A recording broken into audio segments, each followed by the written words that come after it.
दोस्तों, कहते हैं वक्त का लिखा ना कभी मिट सकता है और उसकी मर्जी के बिना पत्ता भी ना हिल सकता है। साथियों, हर किसी के जीवन में भगवान कुछ न कुछ अच्छा करने का अवसर प्रदान करता है। ऐसे ही अवसर मुझे 1999 के कारगिल युद्ध में प्राप्त हुआ। अपनी ग्रेजुएशन कंप्लीट करने के बाद मैंने अपने दोस्तों के साथ मिलकर इंडियन आर्मी को ज्वाइन किया। आइए आपको उन दृश्यों से रूबरू करवाता हूँ। और दोस्तों, क्या हाल है? सब ठीक ठाक? सब बढ़िया यार। वो सुनाओ यारो, अब तो हमारी ग्रेजुएशन कंप्लीट हो गई, अब आगे का क्या सोचा है? मैंने तो डिसाइड कर लिया है दोस्तों, मैं तो इंडियन आर्मी को ज्वाइन करूंगा और देश की सेवा करूंगा। तू आर्मी में जाएगा? तो कोई जानता भी आर्मी के बारे में? सुना वहाँ पे रूल्स काफी स्ट्रिक्ट होते हैं और अगर जंग छिड़ जाए तो बॉर्डर पे जाके लड़ना भी पड़ता है। हाँ, तो क्या हुआ? अपने देश के लिए जान देने का सौभाग्य हर किसी के नसीब में नहीं होता दोस्तों। बचपन से सिर्फ एक ही सपना देखा है मैंने, भारत माता की सेवा करने का, जिसको पूरा करने के लिए मैं इंडियन आर्मी को जरूर ज्वाइन करूंगा और इस देश की धरती पे जन्म लेने के कर्ज को पूरा करूंगा। तू जानता है, अगर वहाँ बॉर्डर पर लड़ते लड़ते तू शहीद हो गया तो तेरे घर वालों का क्या होगा? हम हमेशा अपने बारे में ही सोचते हैं दोस्तों, जबकि सरहद पर लड़ने वाला वो एक फौजी पूरे देश के बारे में सोचता हुआ शहीद हो जाता है। जो कि सही कह रहे हैं दोस्तों। आज जब चैन की सांस ले पा रहे हैं तो सरहद पर लड़ने वाले उस फौजी की वजह से अब हमारा एक फर्ज बनता है हम इंडियन आर्मी ज्वाइन करें और देश के कुछ काम आ सके। यार, तुम्हारे जुनून ने तो हमें भी अपने देश के लिए कुछ कर दिखाने को मजबूर कर दिया है। अब हम भी इंडियन आर्मी ज्वाइन करेंगे और देश की सेवा करके भारत माता का नाम रोशन करेंगे। तो चलो दोस्तों, इंडियन आर्मी को ज्वाइन करने के लिए पूरी लगन और मेहनत से तैयारी करते हैं और मिलकर देश का नाम रोशन करते हैं। भारत माता की जय। इस तरह दोस्तों, हम सभी दोस्तों ने इंडियन आर्मी का एग्जाम क्लियर करके इंडियन आर्मी को ज्वाइन किया। वहां जाकर हमने असलियत में देश के लिए कुछ कर गुजरने के जज्बे को महसूस किया, जिस तरह की पूरी ईमानदारी और दृढ़ संकल्प से पूरा किया। और तब मैंने महसूस किया कि अब मैं अपनी भारत माता की तरफ बढ़ते हर गलत कदम से निपटने के लिए मानसिक और शारीरिक रूप से तैयार हूँ। आइए दोस्तों, मैं आपको उस ट्रेनिंग के कुछ दृश्यों से रूबरू करवाता हूँ। यही रास्ता है।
और मैंने देखा मेरे माँ पिताजी मुझे देखकर इतने खुश हो रहे हैं मानो पतझड़ के बाद फिर से बसंत ऋतु का आगमन हुआ हो।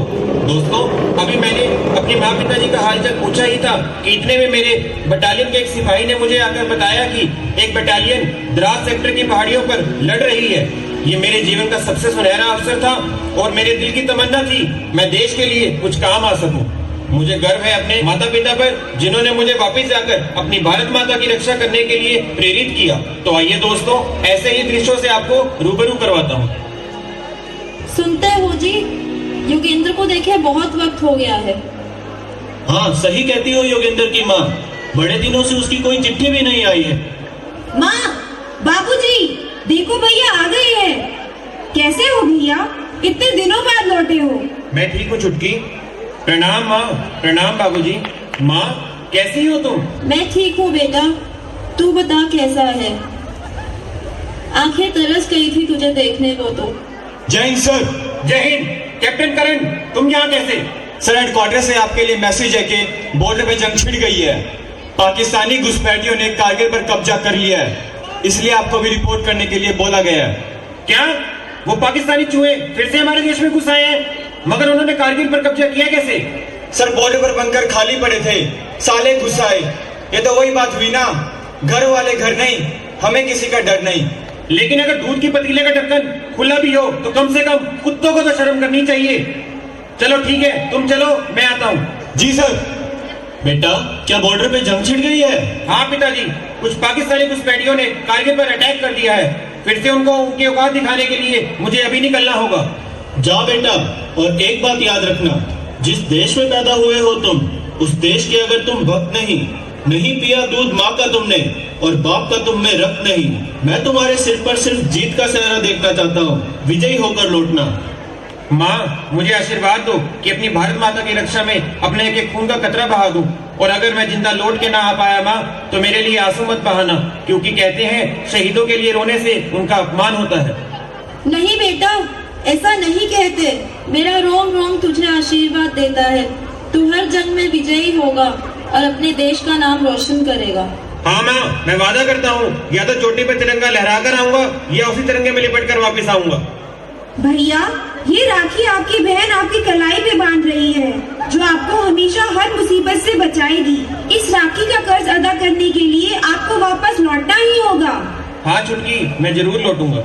मेरी अखियों से जब भी तू दूर रहे, मुझे मिलने से भी मजबूर रहे, मैं तो रख लूंगी दिल पे अंगार भैया, मेरी राखी का मतलब है प्यार भैया, मेरी राखी। घर से निकलने के बाद मैंने कश्मीर में अपनी बटालियन को ज्वाइन किया। फिर अपने सीईओ कर्नल ठाकुर की अगुवाई में हमने कारगिल की सबसे ऊंची चोटी टाइगर हिल को कैप्चर करने का प्लान बनाया। और दोस्तों, मैं बड़ा सौभाग्यशाली रहा कि मुझे इस ऑपरेशन विजय की कमान सौंप दी गई। अब मुझे अपनी टीम के साथ कारगिल की सबसे ऊंची पहाड़ी पर उस रास्ते से गुजरकर फतह हासिल करनी थी जहां से पाकिस्तानी सोच भी ना सके कि इंडियन आर्मी यहां से भी अटैक कर सकती है। आइए दोस्तों, युद्ध के उन दृश्यों से आपको रूबरू करवाता हूं जब हिंदुस्तानी जवानों ने अपनी जान की परवाह न करते हुए टाइगर हिल पर फिर से तिरंगा लहराया। जय हिंद सर। जय हिंद। विश्राम जेंटलमैन। साथियों, आर्मी इंटेलिजेंस की रिपोर्ट आई है कि पड़ोसी मुल्क के कुछ चूहे एलओसी पार करके हमारे यहाँ घुस आए हैं और उन्होंने बटालिक से द्रास की पहाड़ियों पे अपने घुसपैठियां फैला दी हैं।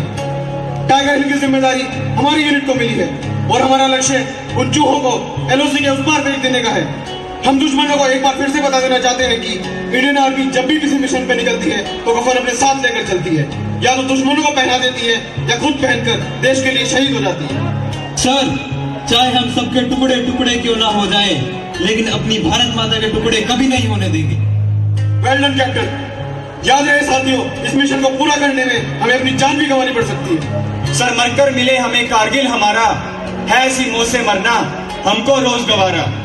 तो साथियों, हम सबका सिर्फ एक ही नारा होगा, करो या मरो। हम कारगिल को या तो आजाद करवाएंगे या उसके लिए अपनी जान दे देंगे। सर, ये मिशन हर उस हिंदुस्तानी का होगा जो अपने मुल्क से प्यार करता है। याद रहे दोस्तों, पहली गोली वो चलाएंगे और आखिरी गोली हम। Captain Yogendra Singh Yadav. Yes sir. इस ऑपरेशन विजय की कमान मैं तुम्हें सौंपता हूँ। साथियों, इस दौरान योजना ये रहेगी कि हमारी रेजिमेंट पहाड़ी के इस इलाके से फायरिंग करेगी ताकि दुश्मनों को लगे कि हमला यहाँ से करेंगे, लेकिन तुम अपनी बटालियन के साथ पहाड़ी के दूसरे रास्ते से ऊपर जाकर उन पर हमला बोल दोगे। लेकिन याद रहे, कोई भी जवान एलओसी को क्रॉस ना करे। Yes sir. साथियों, मैं इस घाटी में किसी भी कीमत पर फिर से तिरंगा लहराता हुआ देखना चाहता हूँ। कोई शक? No sir. भारत माता की जय। भारत माता की जय। Vande Mataram. Vande Mataram. Vande Mataram. Now take your positions. ठीक है ना सब? जी जनाब, सब ठीक है। बस 2-4 दिन और 2-4 दिन। 2-4 दिन में क्या होगा जनाब? मुझे खबर मिली है कि 2-4 दिन में निचली ताकतें सीज फायर करा देंगी, फिर जो जहां बैठा है वहीं बैठा रह जाएगा। ये इतना आसान ना होगा। इंडियन आर्मी इतनी आसानी से हार मानने वालों में से नहीं है। वो काउंटर अटैक जरूर करेगी। वो साले 1948 का युद्ध भूल गए क्या, जब हमने उनको नाको चने चपवाए थे।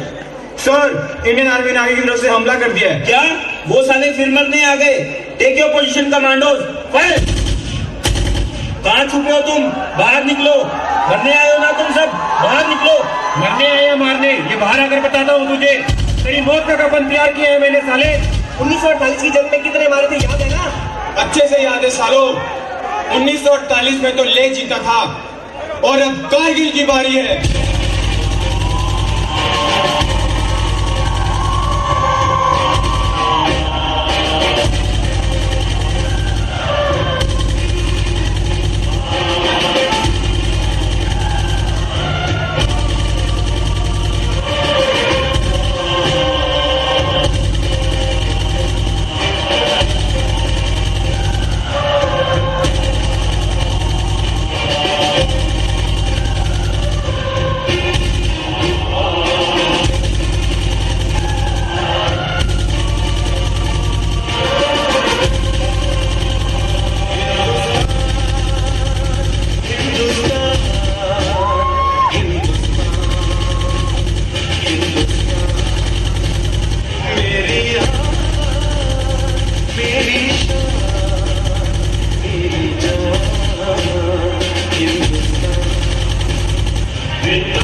सबका भला करो भगवान।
वर्षों पहले मेरी एक संतान मुझसे अलग हो गई।